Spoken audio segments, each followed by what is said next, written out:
everyone, and happy holidays. Welcome to USA Global TV, and hello to our friends listening on Business Talk Radio. I'm Dr. Jacalyn Kerbeck, and our show is The Listening Mentor. This is a program that we offer 4 times a week, 5 times starting next year, where we bring elevated listeners, people who have invested their time and money to learn how to authentically listen to others. And I am so happy and proud of our team, a wonderful group of dynamic people. You should absolutely do business with them. You should absolutely contact them and have them in your network because they really do care. They are heart-centered and they are all about helping each other, finding inner peace and world peace. We have just such a person with us today, a lovely, wonderful, kind, uplifting, inspirational, beautiful human being. Her name is Caroline Heward. Let's welcome her to the program. Hello. Hello. Wow. That's a beautiful welcome. Thank you. Well, thank you for being here. I always love our conversations. And before we get started on listening and intuition, tell us, what is the Harley Street Stress Expert and how do you work with your clients? Well, very quickly, I help you with your stress, whether it be physical, emotional, mental, or behavioral, whether it's relationship challenges, intimacy challenges, bereavement. It doesn't matter. It's whatever you're complaining about is what I label stress. And how I help you is I work with you to identify the root cause. And literally during the call, you will feel relaxed, you will feel lighter, you'll feel easier, and you won't continue repeating the patterns of that continued experience. I've been doing this work for 21 years, and it's very immediate. It's a quick process. It doesn't involve your stories or your detail, and it's life-changing. And I love changing people's stress. So give me a call or drop me an email on nomorestress@live.co.uk and book in a free Zoom consultation. Thank you so much, Caroline. I appreciate that. Before we talk about intuition, I want to talk about something you just mentioned. And this has happened to me. I try to speak from my own experience, and maybe I'm the only person in the world who's felt like this. But there are times in our lives when we're so busy, we have lists and lists and lists of things that we have to do, and we know we need to relax. We know we need to take anxiety and put it aside so that we can self-care. But we don't do it because we have the lists. If I don't get to the list is going to get even longer, and I'll take care of myself some other time. What's wrong, or what's about this perspective needs to be shifted? That's really easy. A long time ago, I used to work with lists in a really big way, but I forgot to include on the list me. So I would book in appointments for me. So appointments for me to have meditation time, appointments for me to have lunch or a late lunch or dinner, time for me to literally just do nothing or take space to be whatever I needed to be. So it's an appointment with yourself. That's one of the things I would do, because then when you're diarising an appointment with yourself, you won't forget because it's in your diary. And while you have countless lists, there's always an addition to a list. Always there's something, and it leaves you feeling like you just didn't achieve anything. So keep your lists reasonably short per day. So be realistic as to what can be achieved in the one day, and almost detail a list in a day.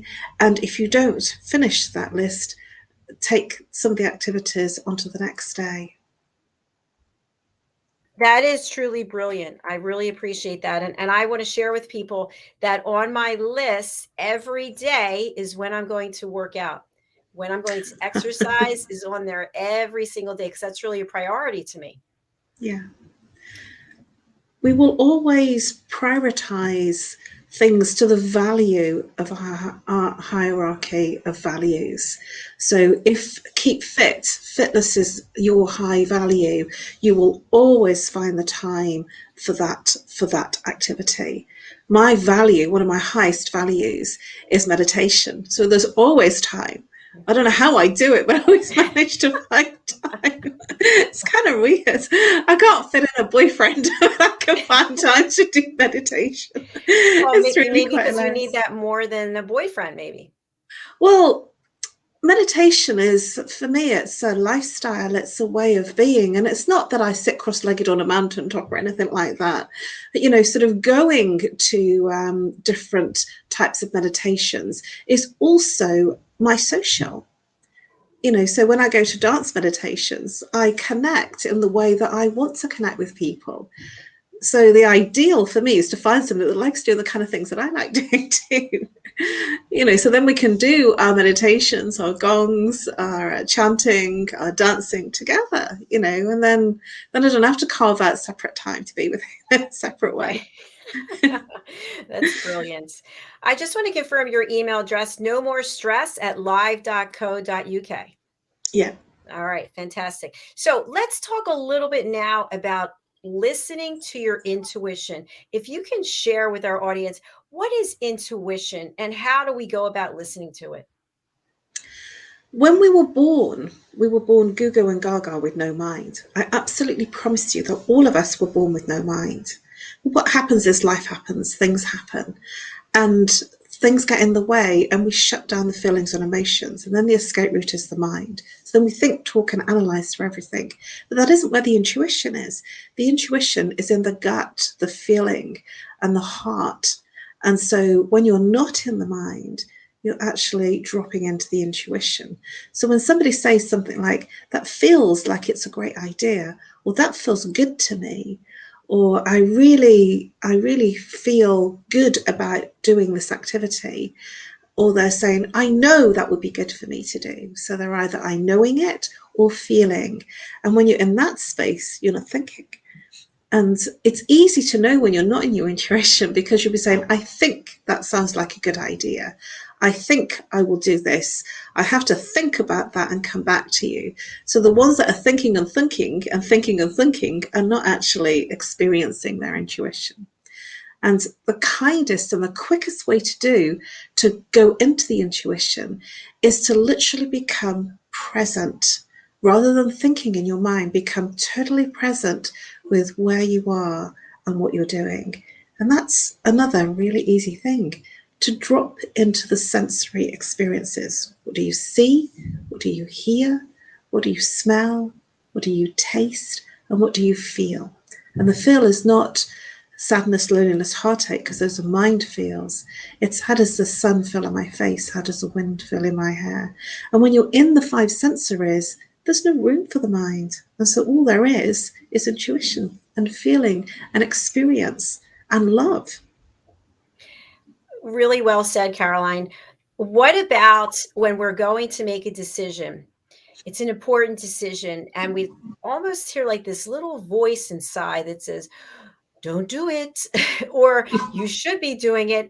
And we think, oh, shut up. I'm just going to go this way because somebody talked to me about it. Is that intuition? No, that's the what I would call the mind playing its tricks. The monkey mind, the monks call it, and that's not good, because that kind of takes you into your ego. You can or you can't do something, or you're not good enough to do something.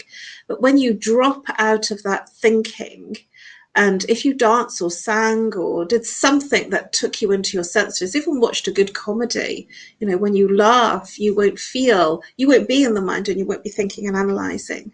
And when you're in the no mind, that's where you will feel where to go with it. But if you're thinking and analyzing, you'll never find it, because you'll always have lots of against. We're our own worst inner critic. Nobody else would be treating us as bad as we treat ourselves. Really good points, as always, Caroline.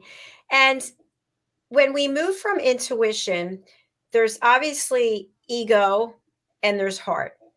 And in this world, we have a lot of ego going on, and we're hoping that there's going to be more heart. That's people are leading through their heart. And we also have a heart chakra. What is a heart chakra, and how do we work on opening it? And when we do, what does it mean? Oh, you're really loaded tonight, aren't you? Yeah, how do you like that one? Here's another one. You're really on it tonight. Okay. The heart chakra. There are 7 major chakras, physical chakras in the body. And the heart chakra is based in the heart center. And the gland associated with the heart is the thymus gland. So the relationship with the glands, so each of the 7 major glands of the body are related to the 7 major chakras. So that's the easy way to remember it. So the heart is the thymus gland, and the element associated with the heart is air. And so if there is a loss or a grieving, the heart will feel really heavy, almost like breathing is labored. And it will feel like you're in an internal battle, like life is really difficult. And you will feel like there's a weight on your shoulders and a weight around the heart area. And so if you are feeling like that, and it'll feel like, another day, another battle, and it'll just feel really difficult and challenging in your everyday, my invitation for you is to breathe down into the lower belly, into the belly below the belly button. And when you breathe down into the lower belly, you can literally energize your entire body, and your body will have the air that it needs. And the other thing that's really important is to breathe out too. A lot of us kind of will breathe in, take a short, sharp breath. We don't breathe out, and it's important to breathe out the carbon dioxide. It's something that I teach all of my clients. I actually have about probably over 20 plants now in my living room, and I always joke and say that I have a heavily oxygenated living room, so you can't turn around and tell me that you can't breathe or you can't get enough oxygen, because I won't believe you. Because plants are very oxygen giving. The photosynthesis of a plant is that they give oxygen and they require carbon dioxide. And it's a really good way to remember to breathe out as much as you breathe in.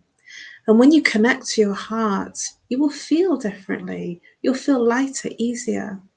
Another really simple way to connect to your heart is literally just to put your hand and touch your heart, so that wherever your awareness is, you will feel from that place. So if you put your hand on your heart, you will start to resonate with the frequency of the heart. And the heart is all about love, compassion, joy, gratitude. And so when you're in the heart, you feel different. You feel joyous and happy, and everything becomes more peaceful. When you're in the mind, and when you're in the anxiety of where the mind turns around in the conversation, it's not good, and it feels difficult and challenging. But the mind was not how we were born. Very succinct and understandable. Thank you. I'm wondering, for people who are watching or listening, this is obviously a show about listening. If you have an open heart, if your heart chakra is open and you are following your intuition, are you a better listener? Yes, I would say you are, because the first person you have to listen to is yourself. When I was in corporate, I was very successful and I loved what I did. I was in PR and marketing for a lot of it, and in management all of my life, and I loved it. But I wasn't happy with it was difficult with the politics for me. I'm not a very good with being told what to do. If somebody tells me what to do, you do it this way, I'll go, oh, all right then, and I'll always find another way to do it. I'm a bit of a maverick like that, always have been.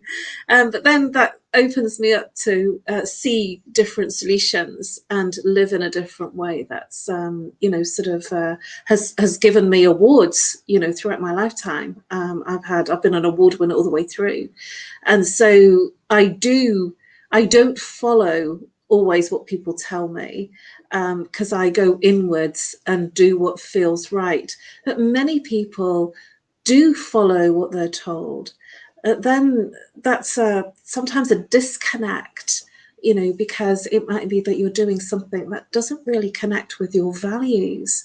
You'll know what your values are, because when you hit a value, you'll become irrational.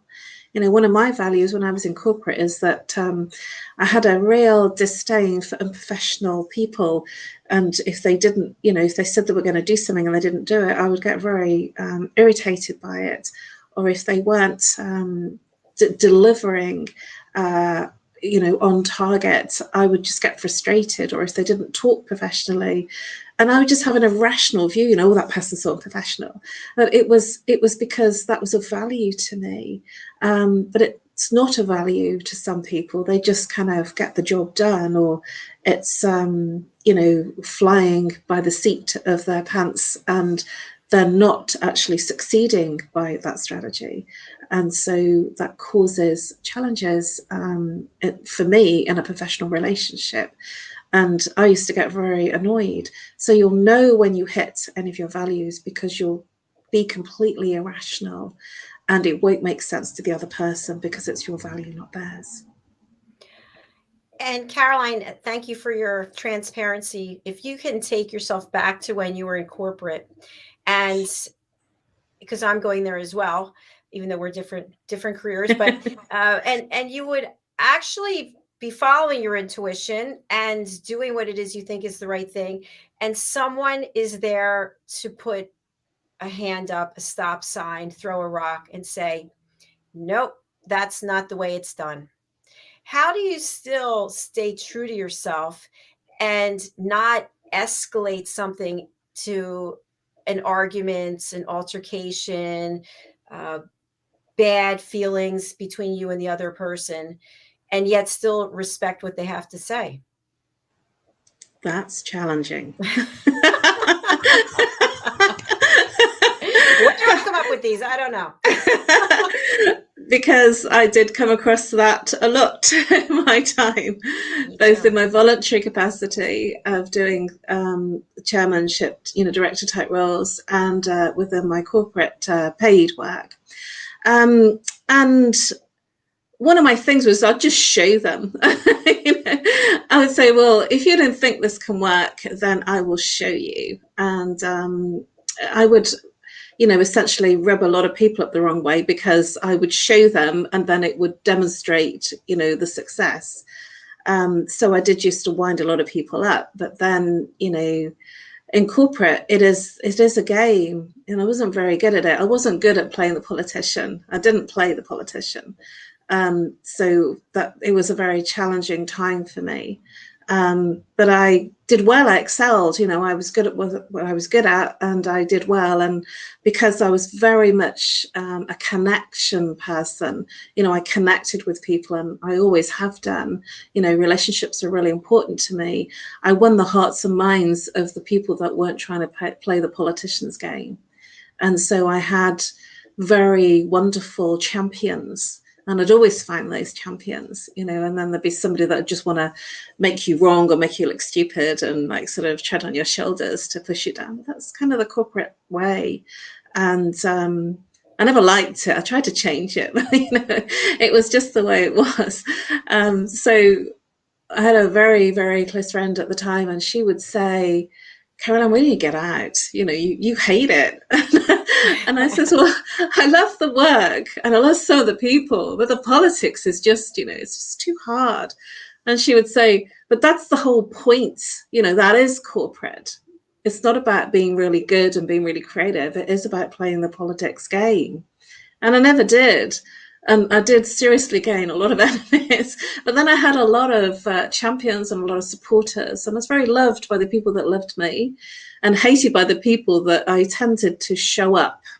And that was kind of where it was, that I would achieve things and it would make them unhappy because I'd achieved something that they didn't think was possible. And, sort of then I started to shine and it was not liked. But that's the corporate, culture, isn't it? And everybody that I work with has to handle that in whatever way that they choose. And I do tend to attract mavericks. I don't know whether they still call them that, but I was a bit of a maverick. Well, it sounds like even when we try to keep our head down and do what it is we need to do, there's still people in the periphery who just feel inclined because probably they're not happy in their own lives, right? They're not happy in their That's own true. skin, that they still want to come and disrupt because that's what they do, disruptors. Ah, very good point. Absolutely. And some people will do it just for the sake of it. And how do you get around that? Now, I would say now I've done all my training and I've been, in stress management for a long time now, over 2 decades. I would give them compassion. Yes. I know that's kind of not an easy thing in the corporate time, when somebody's really faced with challenging times. To give them compassion, and to give them some care because there's something that's not working for them. With every bully, everybody that treats you badly, that they are also a victim of their own bullying. And when Well I saw said. when I saw that analogy, it really changed my mind about the corporate bullying, because they would be doing that activity because inside they're actually not happy and they're a victim themselves. And it just changed my whole outlook of, how the corporate bully, sort of wanders around because they're seriously not happy themselves. And when you think about how your life is today and how intuitive you are and how heart centered you are, were you like that then? Probably not. I'm going to be very honest. I was very shallow. And but the one thing I've always done is connected. That's something that I can say that is a quality that people have noticed, that I will connect on many levels, and I have great interpersonal skills. And sometimes it's not about what you say; it's about how you're being with the person. Because everything is frequency, everything's energy. And I would smile. Sometimes if you just smile at somebody, you'll take a scowl away from them. They will actually smile, because if you're smiling, the world smiles back at you, and if you're smiling, it's very hard for the other person to be scowling at you. So that's something that you can easily do, just to literally and look them in the eyes as well and smile, because the eyes are smiling too. When you're smiling and you're looking into their eyes, the eyes are the windows of the soul, they say. And I can guarantee that, I can really say that that's true, is to look them in the eyes and smile. And it literally melts. That's what we do when a baby smiles at us. We melt, don't we? We definitely do. And I think it's difficult for someone if someone is all keyed up, they're filled with anxiety and anger, and you just smile at them, it's kind of hard for them to keep going, right? It's like, what am I going to do with this? I wasn't expecting a smile. Well, I'll give you an instance. When I was going through my marriage breakdown, which was back in 2005, my then husband had cheated on me. He was having an affair with someone else. And it was a neighbor, and there were things that were not working in that relationship. And I treated him with a lot of love. I treated him with so much kindness that he couldn't be angry with me. And when he did get angry, I just said, I don't deserve that. I haven't done anything wrong. You walked out, you're having the affair. I'm just treating you with kindness. You can't be angry with me because I've done nothing wrong. So go and talk to her or talk to a therapist. And it was difficult for him to express his anger at me because I was just too kind to him. So I almost killed him with kindness, and it worked. So to when you are kind, even in the times of difficulty, you're actually being kind to yourself. Even though you want to rip their eyes out and you want to sort of really have a go at them, that kindness is given to you. And when you're kind to somebody else, you're actually giving that kindness back to yourself. And that's unbelievable what it gives you, and it changes things for you. If you're angry with someone and you're holding that anger in the palm of your hand, And you're the only one that gets burnt from that coal. It isn't the other person, it's you. And the other person, because if you're angry, the anger affects you in a big, big way. And, sort of there's a saying, don't vent your spleen. And that's where anger is. And it's a low vibration. It hurts you. I don't think I've heard that expression before. That's a good one.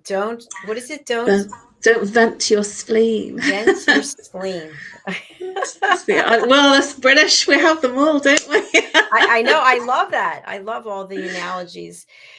As we come to the end of our show, which is always sad, right? It's so much fun.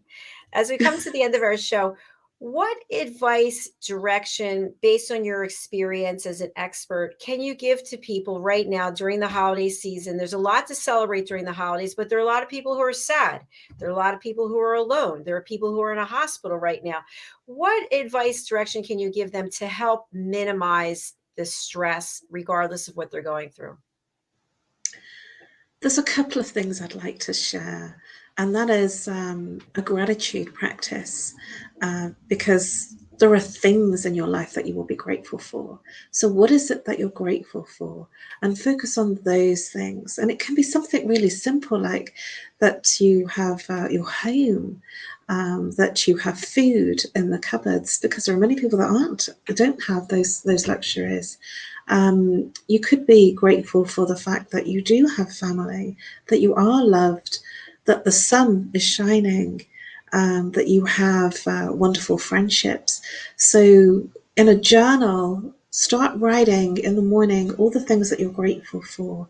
And by the time you've reached, say, 10 or 20 things, you won't feel so bad. You'll feel lighter and easier and happier, and more in heart space. There are challenging times for all sorts of people in different places and different ways. And Christmas is not a time for some people that's good. Sometimes, people hate Christmas. They hate the commerciality of it, and they hate actually the celebratory family get-togethers.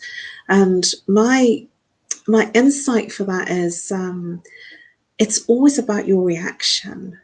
That whatever is going on, if it's negative, it's about how you respond, which will affect you.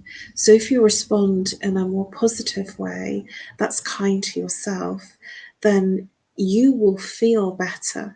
But if you're responding and reacting in a negative way, angry or sad, or like somebody's shortchanging you, then you will feel those same things that you're giving out. So my invitation for you is to honor yourself by being as kind as you can, even in the face of adversity. Be as kind and as considered and as compassionate as you possibly can to yourself, because you're the only one that's getting hurt when you're dishing out not feeling great. And even though times are challenging, I would really highly invite you to look at something that's good, because there will be something in your life that's good, and focus on that, because when you're in compassion and love, you find the way to peace.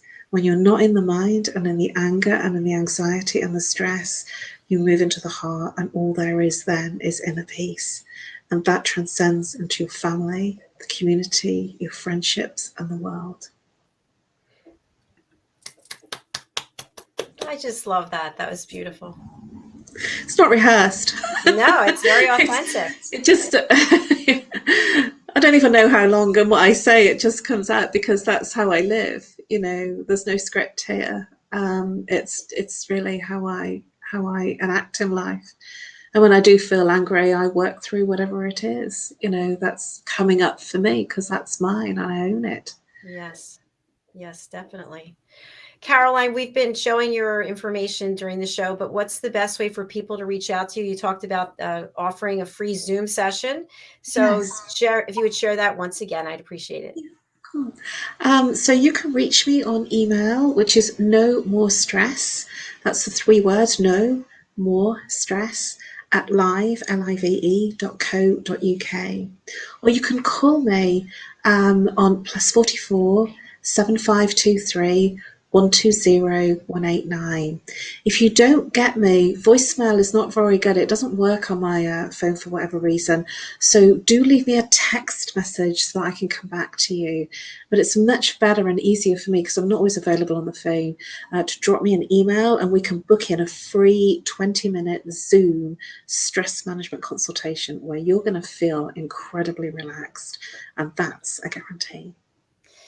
And I can share with you that I actually had a Zoom session and I felt very relaxed. So please do email Caroline at nomorestress@live.co.uk. You love that, don't you? You love the new. I do. I love it.